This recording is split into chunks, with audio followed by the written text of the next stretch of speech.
This is my presentation on geoengineering. Geoengineering refers to the set of technologies which, if implemented, can manipulate the environment of the Earth. These technologies are being developed with the hope of mitigating climate change. However, there are some potential drawbacks and risks with some of the geoengineering ideas. In this presentation, we will be looking more so at the ideas behind the geoengineering instead of breaking down how the technology works. Let's first begin with a quick explanation of climate change. Climate change is a phenomenon where researchers have observed a steady change to the global average climate. This is characterized by a rising average global temperature. As you can see by this graphic, most of the world has experienced a rising average temperature over the last 50 years. The cause of this climate change is the rising rate of greenhouse gas emissions, such as carbon dioxide, by humans. Now let's talk about the greenhouse effect. The greenhouse effect explains why the increase of emissions is leading to rising temperatures. The sun radiates energy in the form of short-range radiation, such as visible light and ultraviolet radiation. While some of this energy is deflected by the atmospheric gases, most is able to pass through and is absorbed by the surface. The Earth then radiates energy in the form of infrared radiation. This is a long-wave form of radiation, so it is more easily affected by the gases in the atmosphere, some of which, such as carbon dioxide, are really good at absorbing and trapping this radiation. This is the greenhouse effect, the atmospheric gases trapping outgoing radiation from leaving the planet. The greenhouse effect is needed for there to be life on Earth. However, too much of the effect is detrimental to the planet.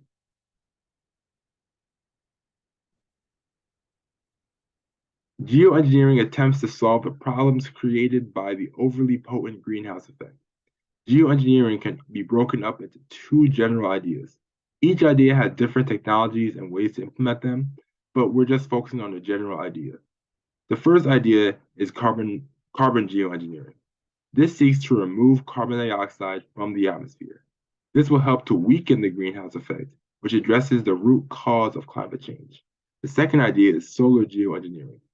This seeks to reflect incoming sunlight back into space.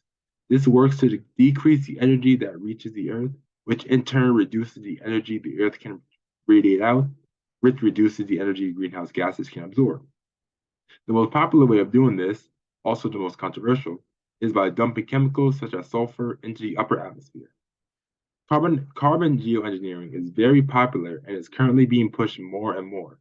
However, there is great debate surrounding solar geoengineering and whether or not it should be implemented.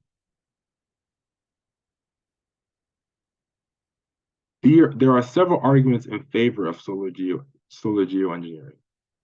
One is that, as stated before, there is a potential to reduce the effects of climate change, such as the increase in extreme temperatures, rising sea level, and the intensity of tropical storms. Another argument is that the current international agreements, such as the Paris Agreement, are not effective as they have goals that, based on current projections, will not be met.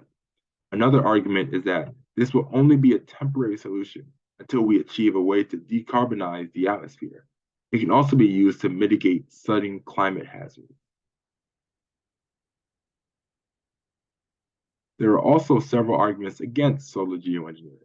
One is that the impacts can vary across regions, with the cooling affecting some areas more than others. Another argument is that there are many uncertainties in how the chemicals used will affect current weather patterns, agricultural yields, and how they will interact with other gases in the atmosphere, such as ozone, which is a very important gas that protects the Earth from harmful UV radiation. Another argument is that the chemicals are toxic to human and animal health, and in the case that they accidentally end up on the surface, will result in a health crisis. Another argument is that this solution is not really a solution, since it does not stop carbon dioxide from accumulating in the atmosphere. Too much carbon dioxide can lead to health problems such as asthma, and that carbon can get into the oceans, leading to a process called ocean acidification, which can kill marine life, lowering the biodiversity of the planet. To conclude, geoengineering has great potential to change the climate of the Earth in a positive way. Carbon geoengineering is already being implemented around the world. However, there are dangers to solar geoengineering that cannot be overlooked. If in the future solar geoengineering is eventually implemented, it should be done with intense care and monitored very closely. Climate change is one of the most pressing issues facing the world, and we should definitely be careful considering technologies that may hurt the planet more than help it.